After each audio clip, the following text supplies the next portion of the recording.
Bonjour et bienvenue à l'écoute de cette émission hebdomadaire préparée pour vous par l'équipe de Radio Prague International. Comment restaurer des œuvres d'art grâce à l'impression en 3 dimensions? Réponse dans cette émission. L'Académie tchèque des sciences a lancé une nouvelle application web qui permet aux utilisateurs d'étudier l'histoire de l'Holocauste à Prague. Nous vous en dirons plus avant de vous présenter une nouvelle carte interactive du français lancée par l'Institut français de Prague et l'Université Masaryk de Brno. Comment restaurer des œuvres d'art grâce à l'impression en 3 dimensions? Le défi a été lancé par la Galerie nationale de Prague qui a approché Prusa Lab, le laboratoire de recherche de la marque tchèque Prusa, spécialisé dans les imprimantes 3D. Les détails avec Alexis Rosenzweig. La sculpture en question, nommée Torse couché, a été réalisée par Zdeněk Pechanek pour le pavillon tchécoslovaque de l'exposition internationale. C'était à Paris en 1937. Endommagée par le poids des années, cette œuvre devait être restaurée et l'impression 3D d'une structure adaptée devait permettre de la soutenir et de la manipuler à cette fin. Fixační konstrukci jsme museli vytvořit pro restaurování tohoto díla z toho důvodu. Nous avons dû concevoir cette structure car la sculpture était tellement endommagée à certains endroits qu'elle menaçait de rompre. Nous avons opté pour l'impression 3D de plusieurs fragments reliés et vissés entre eux par des tiges. Cette méthode a l'avantage d'être moins coûteuse et de prendre moins de temps que d'autres. Nous avons utilisé le concept le scan en 3D de la sculpture effectué avant le début des travaux. C'est ce qu'explique le restaurateur Wojciech Werner. En soustrayant la forme de la sculpture de la structure du support modélisé, la surface intérieure des 2 entretoises, c'est comme ça que s'appellent ces supports imprimés, a pu être conçue pour correspondre au relief de la sculpture. Plusieurs institutions prestigieuses en Europe, dont le Centre de recherche et de restauration des musées de France, misent déjà sur l'aide de l'impression 3D pour restaurer leurs œuvres. Les restaurateurs tchèques ont la chance de pouvoir coopérer en la matière avec l'un des précurseurs de l'impression 3D, Josef Prusa, fondateur de Prusa Research, et encore remarqué et décoré récemment pour sa contribution à la lutte contre la pandémie avec l'impression de matériel de protection pour soignants et autres. Déjà connu dans une bonne partie du monde grâce à ses innovations, le Tchèque a commencé il y a tout juste 10 ans quand il était encore étudiant. J'ai découvert les imprimantes 3D sur Internet et j'ai trouvé ça vraiment super intéressant. J'ai fabriqué ma première imprimante et je n'ai pas cessé de l'améliorer ensuite. Quand vous avez la possibilité de créer n'importe quoi avec une imprimante 3D, vous apprenez à penser aux objets en tant que tels, à ce qui peut être amélioré. Mon imprimante 3D est la meilleure à avoir été créée jusqu'à présent dans la communauté de l'open source. Mais je continue à travailler dessus, je passe mon temps à la fignoler. Toutes les semaines, j'améliore quelque chose.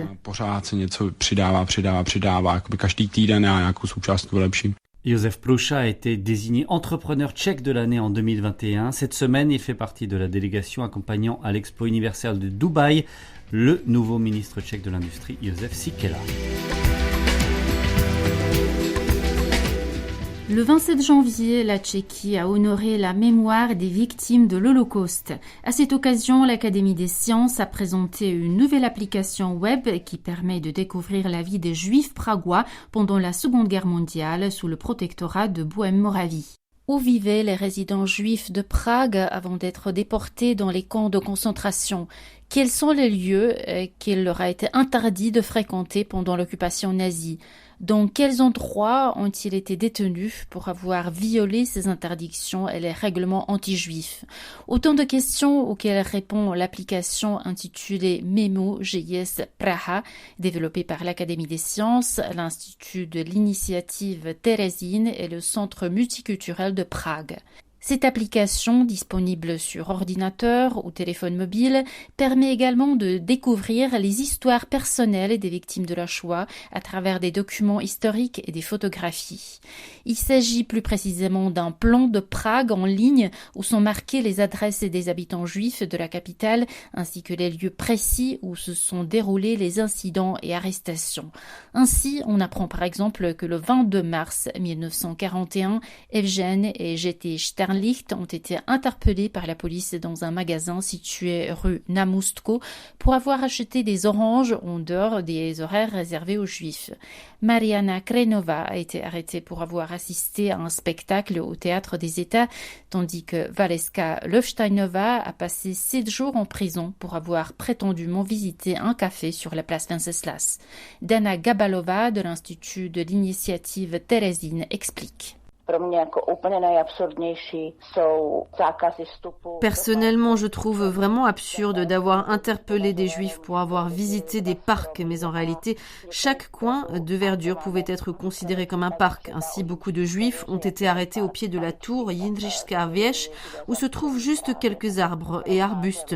Un incident m'avait choqué. Il s'agissait d'une femme arrêtée dans la rue alors qu'il faisait très froid. Elle était emmitouflée dans une écharpe qui cachait en partie son étoile jaune.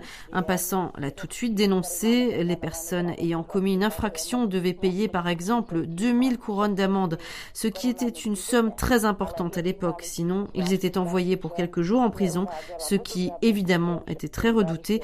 Nous connaissons aussi des cas de personnes envoyées directement à la Gestapo, puis en camp de concentration.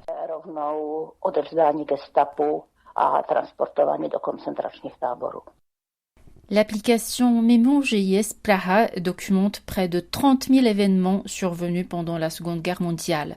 Le projet permet ainsi d'interconnecter la réalité historique et la Prague d'aujourd'hui. Moi-même, j'ai fait cette expérience unique aujourd'hui. Sur le chemin de travail, j'ai compté une 40aine d'incidents liés à la persécution des Juifs pendant la guerre, a confié Zuzana Šrajbrová, directrice du Centre multiculturel de Prague. To je jedna fotka, tohle je z dětství, to je máma s Lucí, která je zajímavá, tohleto, a to je teda Lucie poválečná.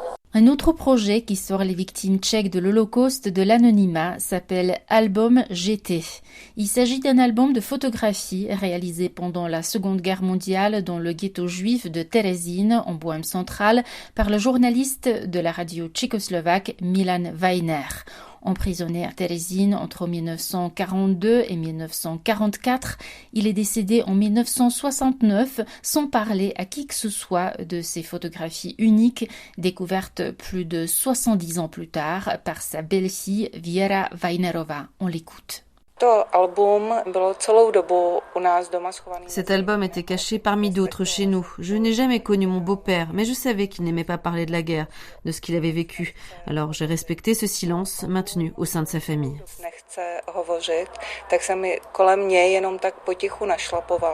Un jour, Věra Weinerová décide de montrer l'album qui documente la vie de tous les jours dans le ghetto de Terezín à Pavel Štingl, directeur de l'association Památník ticha, Mémorial du silence, qui s'emploie à faire un lieu de mémoire de la gare pragoise de Bubny, d'où ont été déportés des dizaines de milliers de victimes de la Shoah. Pavel Štingl explique. Ce qui s'est conservé du ghetto de Terezín, ce sont les dessins faits par les artistes qui étaient emprisonnés. Mais jusqu'à présent, nous n'avions pas de photographie de Terezín. Voilà pourquoi cet album est extrêmement précieux.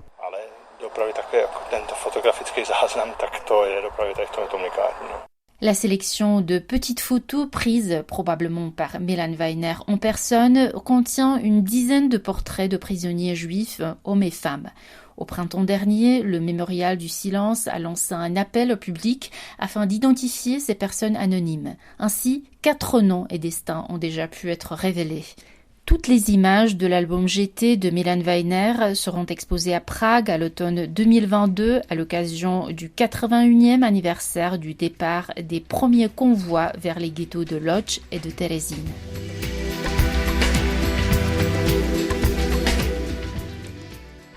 Trouvez facilement et rapidement les écoles primaires, secondaires et les lycées ou les universités qui enseignent le français et proposent des formations supérieures où le français a sa place aussi. C'est désormais possible grâce à une nouvelle carte interactive du français.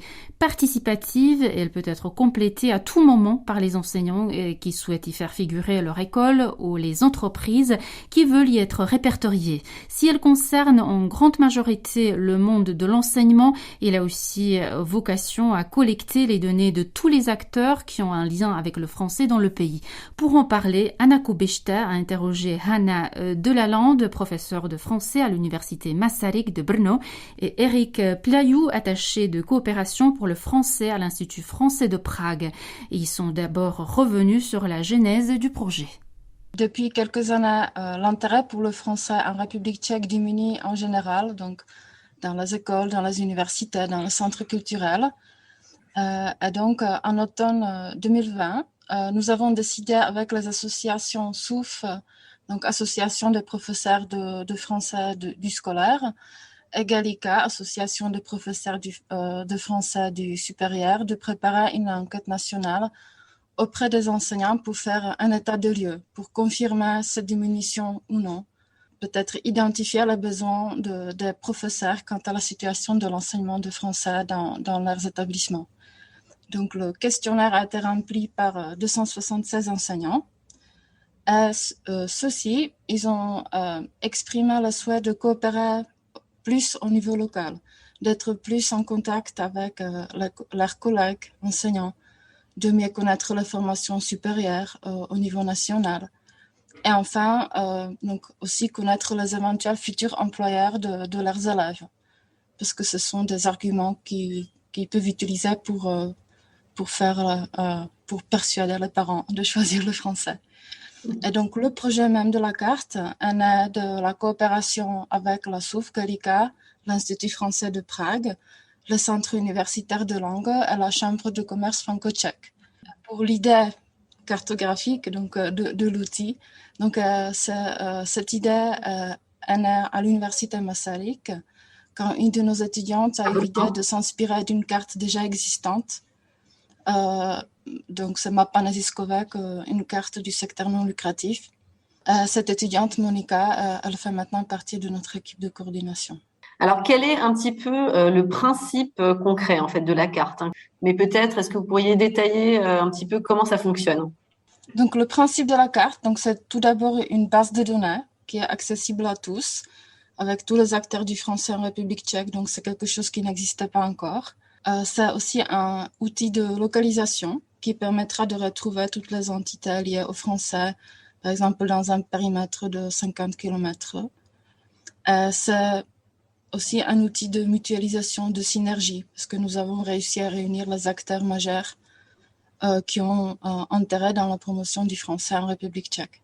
Et donc les acteurs, ce sont les écoles primaires et secondaires, le programme d'études universitaires, le double diplôme franco-tchèque universitaire, le centre de langue universitaire, et bien sûr l'Institut français de Prague, les alliances françaises, le centre français, le club franco-tchèque, et enfin les entreprises ou les institutions tchèques, françaises, internationales qui ont besoin de salariés qui parlent français. Comment est-ce que vous avez collecté toutes ces données et est-ce qu'elles sont complètes? J'imagine quand même qu'il y a une vocation à être remplie et complétée au fur et à mesure, hein? Donc non, la base de données n'est pas encore complète, mais ça va se compléter au fur et à mesure. Donc, une partie des données est collectée de façon centralisée. Donc, par exemple, ce sont les programmes d'études universitaires par Gallica ou la double diplôme par le service de coopération scientifique universitaire de l'IFP, ou les entreprises. Donc, on a reçu un export de 240 entreprises membres de la Chambre de commerce franco-tchèque. Toutes les autres données, donc, elles sont réunies par le biais d'un questionnaire de collecte de données en ligne qui est disponible sur notre site web. Ce questionnaire, donc, il a été vraiment créé pour collecter les données des établissements scolaires, des centres universitaires et des entreprises. Donc, la personne qui est responsable de l'école ou du centre ou de l'entreprise peut remplir le formulaire, mettre les informations qu'elle souhaite faire apparaître dans la carte et valider une petite proclamation RGPD à la fin. En ce moment, on a 162 établissements scolaires inscrits. Donc, on pense que c'est à peu près un quart de tout ce qui existe, que de toutes les écoles. Nous essayons de faire des appels réguliers donc, sur les réseaux sociaux grâce à l'Institut français, à la SOUF. Mais avec les alliances françaises, mais on essaye aussi maintenant de coopérer plus avec le département d'enseignement ou le département d'éducation des institutions régionales et municipales pour vraiment se faire connaître. Vous l'avez un petit peu dit au début, mais peut-être qu'on pourrait un peu plus détailler. Quelles sont les personnes justement ciblées par le projet ? La cible principale, ce sont les enseignants de français, parce que la carte, elle est faite pour eux, comme une boîte à outils où ils pourront trouver toutes les informations dont ils ont besoin. Mais par conséquent, les autres personnes ciblées, ce sont les élèves, les étudiants, leurs parents, la direction des établissements scolaires. Mais on peut dire que, en fait, il n'y a pas de limite de personnes qui peuvent se servir de la carte, parce que ça peut être les alliances françaises, les universités, parce qu'il sera comme ça plus facile à identifier à les écoles pour faire la présentation ou la leçon de motivation ou organiser des activités extrascolaires, justement grâce à la participation des étudiants des universités, par exemple. D'une certaine façon, on pourrait dire que la notion d'utilité, qu'on approuve ou pas, mais c'est un peu la réalité actuelle, dans les études a pris une place importante. Par exemple, quand on prend une décision, qu'est-ce qu'on va étudier plus tard pour avoir quel travail, quel emploi plus tard. Peut-être comment montrer qu'apprendre le français peut aussi être utile pour un futur emploi. Est-ce que il y a des arguments justement à amener peut-être aux jeunes et aux parents, puisque en fait c'est souvent quand même les parents qui derrière peuvent pousser les jeunes à prendre telle ou telle matière en cours. Vous avez tout à fait raison, effectivement. Alors il y a des arguments qu'on peut faire valoir et qu'il faut faire valoir. D'abord, le français est une langue qui permet de faire des études supérieures en France. Il y a un excellent système d'enseignement supérieur en France qui est pratiquement gratuit. Enfin, les coûts sont modiques. Donc, rappelons quand même que la France est le 5e pays au monde pour l'accueil d'étudiants étrangers. Donc, c'est déjà un élément important. Il y a par ailleurs des bourses d'études offertes par l'Institut français, l'ambassade de France, mais plutôt au niveau master. Bon, sur le plan plus économique, l'employabilité des jeunes en apprenant le français. Bon, il faut quand même rappeler que la France est la 2e puissance économique européenne en termes de PIB. En République tchèque, il y a des éléments importants qui ne sont pas forcément très connus. Par exemple, la France est le 4e client de la République tchèque. Ça veut dire que des entreprises tchèques qui veulent vendre en France, eh bien, elles ont là un client important. Et donc, c'est leur intérêt aussi d'avoir des gens qui parlent français. Parce que ça sera plus facile pour emporter un marché de parler le français à des Français que de le faire dans une autre langue. L'anglais est possible, mais ce sera certainement un meilleur résultat, un résultat plus sûr avec le français. Autre point qui est pas souvent connu, la France est le 3e investisseur en République tchèque. C'est quand même pas rien. Ça veut dire qu'il y a effectivement beaucoup d'argent, plus de 10 milliards d'euros qui sont investis par des entreprises françaises en République tchèque. Donc ça, c'est créateur d'emplois, c'est créateur de richesses.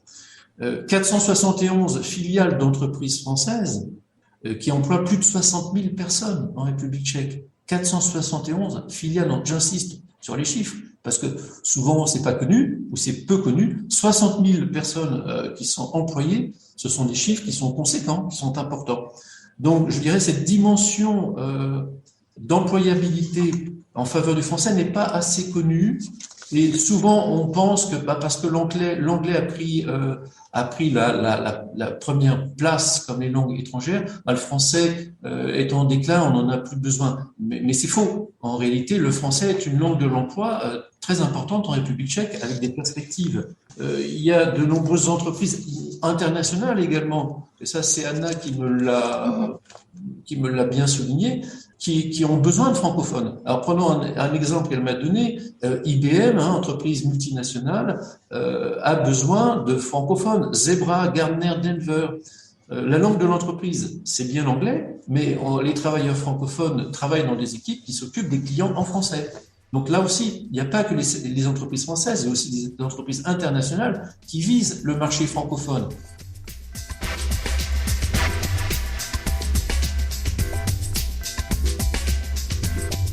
C'est la fin de cette émission qui vous a été proposée par Radio Prague International. Merci de votre attention. À la prochaine. Naslyšenou.